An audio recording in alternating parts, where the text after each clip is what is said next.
Hi humans, here are some fascinating signs that you might have rare and exceptional brain abilities. Number 1.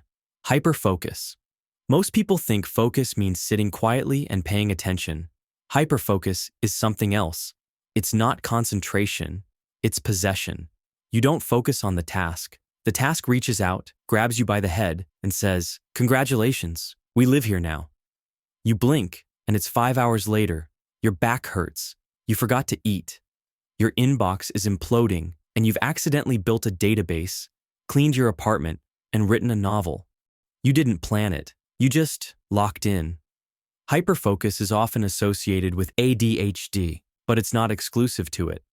Neurotypical people can experience it too, especially under high interest or creative pressure. The mechanism? Your brain's dopamine system gets hijacked. Specifically, your prefrontal cortex locks into a loop of sustained attention, goal-oriented behavior, and reward feedback. Translation: every small win releases dopamine. Dopamine makes you stay longer. You vanish into the productivity abyss. Time warps. The outside world dulls. Someone could yell, "Fire," and you'd probably just say, "1 second, I'm almost done." It sounds amazing, and when it works, it is. It's how people write books in a week, build apps in a weekend, or lose 10 hours inside a hobby they just wanted to check real quick. But hyperfocus is a double-edged sword, because when you're in it, everything else disappears. Food, people, deadlines, basic needs, basic health. You don't manage time, you exit it.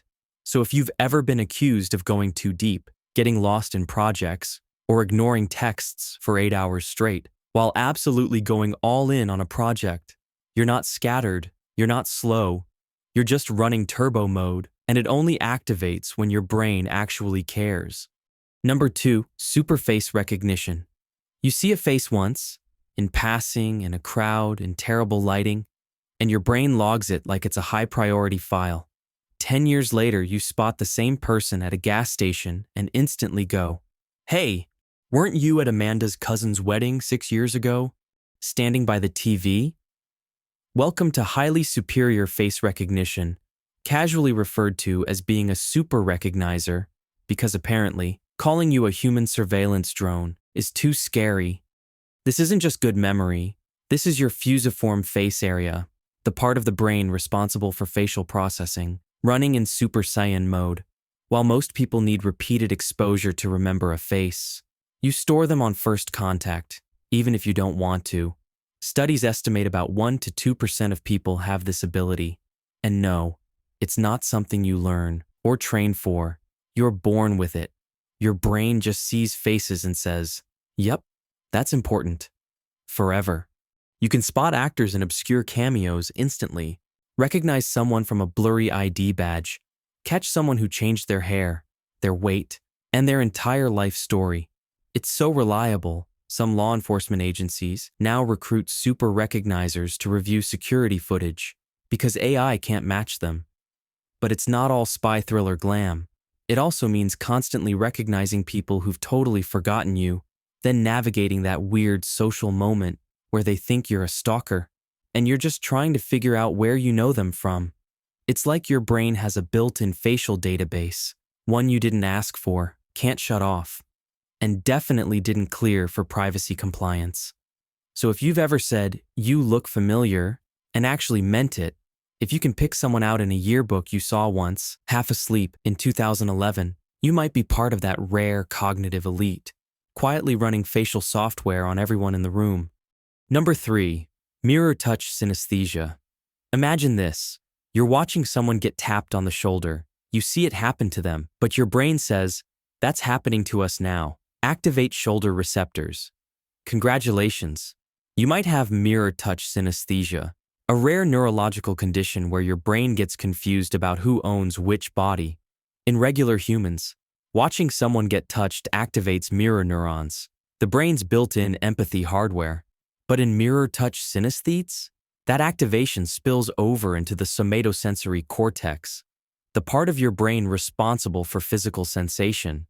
So instead of just understanding the sensation, you feel it, like your brain hijacked someone else's experience and uploaded it directly to your own body. This isn't metaphorical. It's measurable on functional MRI scans. Your brain lights up in the same regions as the person actually being touched, and you're just sitting there, trying to figure out why your cheek tingled when someone across the room got high-fived to the face. About 1.6% of people have it, according to the limited studies out there, which means if you've ever flinched from someone else's stubbed toe or cringed during a surgery scene like you were the patient, you're either extremely empathetic or running a rare firmware update on your sensory system. It's not always fun. Touch overload in public, emotional exhaustion, weirdness explaining it to people without sounding like you're cosplaying as a psychic. But it's also a superpower. Your brain isn't broken. It's just operating at a legendary empathy level. You're not just observing the world, you're physically mirroring it, like your nervous system didn't get the memo about personal space. Number 4, aphantasia. Close your eyes. Picture a beach. See the waves, the sand, the sun, and the guy doing push-ups trying to impress some girls? If the answer is no, it's just darkness, there's nothing there, then welcome to aphantasia, the inability to create mental images. That means no internal visuals, no daydream cutscenes, no mental photographs, no movie montages when you reminisce. When someone says, "Picture this," your brain says, "Yeah, we don't do that around here."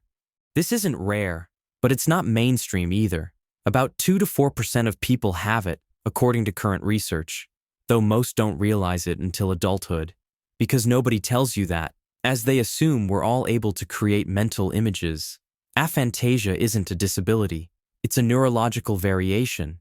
Your brain just skips the internal rendering and moves straight to concepts, facts, language, logic. So instead of visualizing a dog, you think, fur, 4 legs, barks, good boy. That's how your mind works. Like a command line interface, not a Pixar studio. And weirdly, aphantasia hasn't stopped some of the most creative minds out there.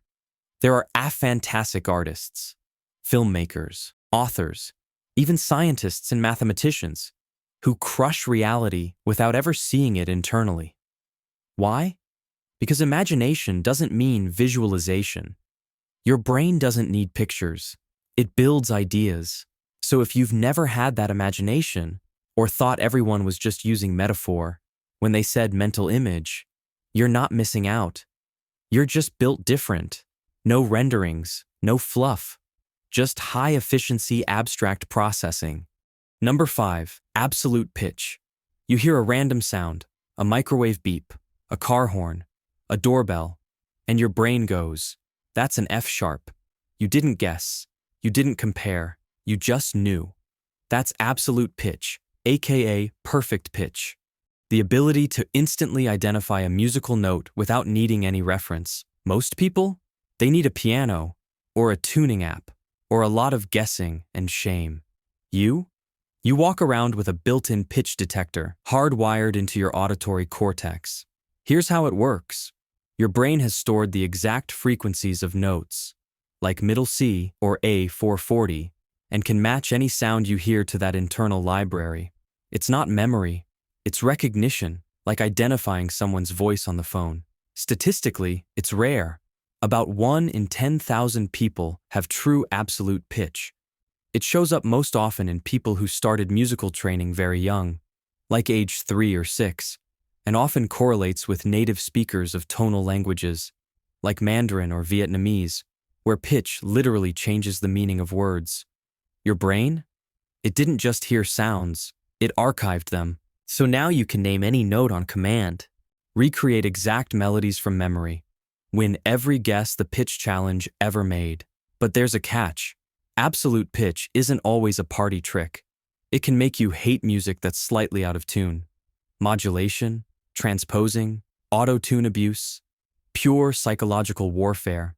So if you've ever groaned when an off-key singer almost hits the note, or gotten irrationally angry at your friend's guitar being half a semitone flat, it's not snobbery, it's auditory precision rage. You don't just hear notes, you know them, immediately, involuntarily, and forever. Thanks for watching Humans. And thank you for the 13,000 people who subscribed. I appreciate you, and I'll be seeing you next time.